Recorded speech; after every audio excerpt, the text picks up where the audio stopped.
Get ready with me as I give my hot takes on Wicked for Good.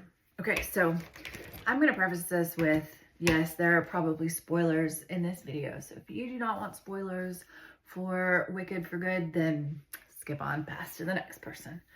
Second, I'm also going to say that I have never seen the stage play. I did not read the book.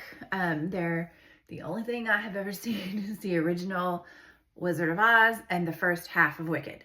And I have to say, I wasn't sure I really even wanted to see that when it came out because not really an Ariana Grande fan. And I just wasn't sure that I was going to like her in this movie. Now, let's step back and say, I am not an Ariana Grande fan when it comes to her music very much. There's 2 or 3 songs I like, but I loved her on Sam and Cat. Like, I thought she was hilarious. And I love when she pops up on like SNL or a skit show. I find her funny. So while I did not go and see the first Wicked in the theaters, I watched it on, Peacock or whatever when it came out, and my son was like, "You liked it, right? So you're gonna go see the second one with us." So I was like, "Oh, okay, sure." And the thing about the first Wicked is that Ariana Grande is hilarious. She is so funny in the first one, the toss and all that. So that kind of won me over. And so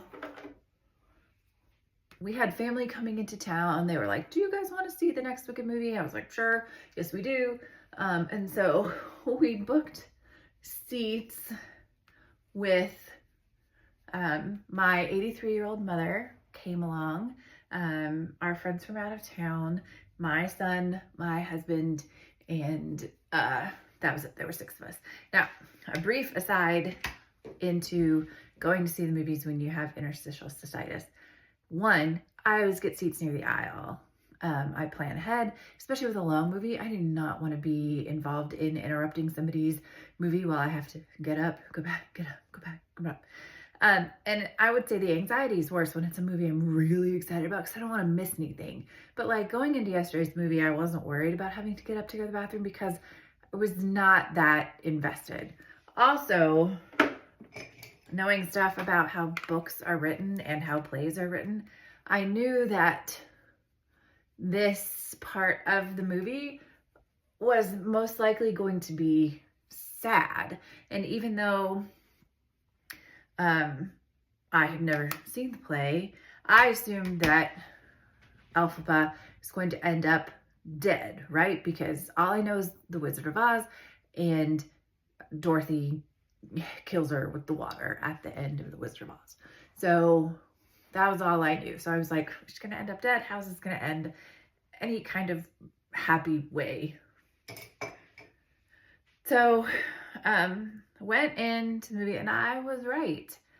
I mean, for me, the movie was just kind of mid, okay. The friends that we had from out of town, I could tell she was having a lot of fun. She thought it was fun. My mother, about 20 minutes into it, turns to me and says, "Yeah, I forgot that I really don't like musicals." I was like, okay, which made me laugh because she made us watch Mary Poppins and The Sound of Music on repeat when I was a kid. Maybe that's because she likes Julie Andrews. And there were parts of it where I was kind of like, I'm getting sleepy, or this is not that interesting to me.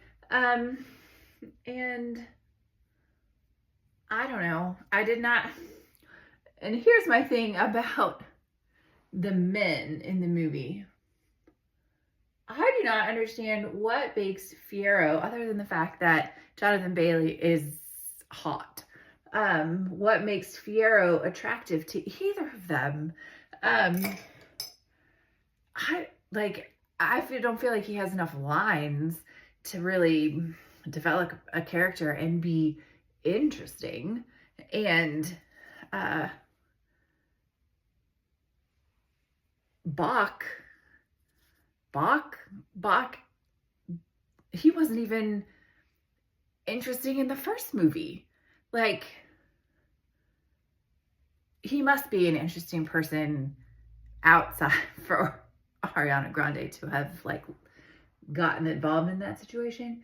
But I did not think Bach was worth all that Nessa went through to try to keep him. I did not think that Fiyero was worth it. And maybe that's why they played up the whole sisterhood vibe of the movie, because the love story, like, I don't know. And my son is 13, and this was his take on the love story. He said, when they were floating above that bed and getting, taking their clothes off, he's like, I just kept thinking, like an hour ago, you were ready to walk down the aisle. You were getting married to somebody else. And what kind of man is going to go through with getting married to someone that he doesn't really want? Like, I didn't understand all that. And again, this story is not important to me at all. I'm just reviewing a movie I've seen, right? If you love Wicked and you love this, I am certainly not here to yuck on your yum.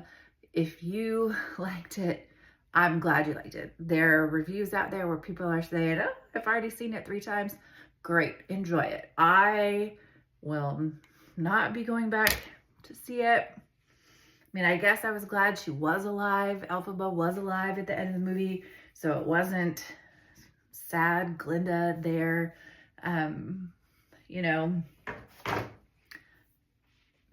being sad. But I will say, I did read an article that said this is Ariana Grande's movie, and I agree with that. She was the interesting arc of this story, of this movie. I hope she wins an award for it. I think she did a great job. It's very interesting seeing her sing like that differently than her normal, like, pop singing voice. But the movie for me wasn't it. I liked the first one a lot. But the things that I liked about the first one, the humor, the sarcasm, the toss, that stuff, it's not really present here, except for right at the beginning where you see Glinda, doing her job and whatever. And then her 2 little sidekick friends, they just kind of disappear. And they weren't there helping her get ready for the wedding. They should have been there. And they also provide some humor in the first movie, and they're not there at all either. So, that's my review of that movie.